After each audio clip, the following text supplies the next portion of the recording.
ಬಹಳ ಮುಖ್ಯವಾಗಿ ಸುಗ್ರೀವನ ಭೇಟಿಗೆ ಅಂತ ನಾವು ಬಂದರೆ ತಮೇವ ಕಾಂಕ್ಷಮಾಣಸ್ಯ, ಅವನನ್ನೇ ಹುಡುಕುತ್ತಾ ಬಂದ ನಮಗೆ ಅವನೇ ಹುಡುಕಿಕೊಂಡು ಬಂದು ಸಿಕ್ಕಿದ್ದಾನೆ.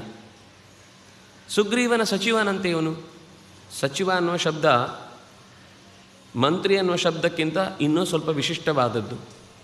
ಮಂತ್ರಾಲೋಚನೆಯಲ್ಲಿ ತೊಡಗುವವನು ಮಂತ್ರಿಯಾದರೆ ಕಾರ್ಯರೂಪಕ್ಕೆ ತರುವಲ್ಲಿ ಯಾರು ಆ ಕ್ರಿಯೆಗಳಿಗೆ ಬೇಕಾದ ಮೂಲ ದ್ರವ್ಯಗಳನ್ನು ಅಥವಾ ಅದರ ಸುತ್ತಲಿನ ಉಳಿದ ಎಲ್ಲ ಸಂಗತಿಗಳನ್ನು ಹತ್ತಿರಕ್ಕೆ ತಂದು ಜೋಡಿಸಿ ಕಾರ್ಯರೂಪಕ್ಕೆ ತರುವವನನ್ನು ಸಚಿವ ಅಂತ ಹೇಳುತ್ತಾನೆ. ಇದು ರಾಮಾಯಣದಲ್ಲಿ ಹಲವು ಬಾರಿ ಈ ಪ್ರಯೋಗಗಳೆಲ್ಲ ನಾವು ಅರ್ಥ ಮಾಡಿಕೊಂಡ್ರೆ ಗೊತ್ತಾಗುತ್ತೆ.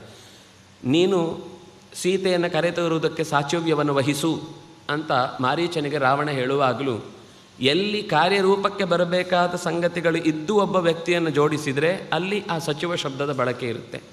ಎಲ್ಲಿ ಏನು ಮಾಡಬೇಕು ಅನ್ನುವ ಪ್ರಶ್ನೆಗಳು ಬಂದಾಗ ಸುಮ್ಮನೆ ಅದು ಕಾರ್ಯರೂಪಕ್ಕೆ ಬರುತ್ತೋ ಬಿಡುತ್ತೋ, ಒಂದು ಸರ್ತಿ ಚರ್ಚೆ ಆಗಬೇಕು ಅನ್ನುವ ದೃಷ್ಟಿಯಲ್ಲಿ ಬಂದ ಮಂತ್ರಾಲೋಚನೆಯಲ್ಲಿ ಮಂತ್ರಿ ಅನ್ನುವ ಶಬ್ದದ ಉಪಯೋಗ ಬರುತ್ತೆ.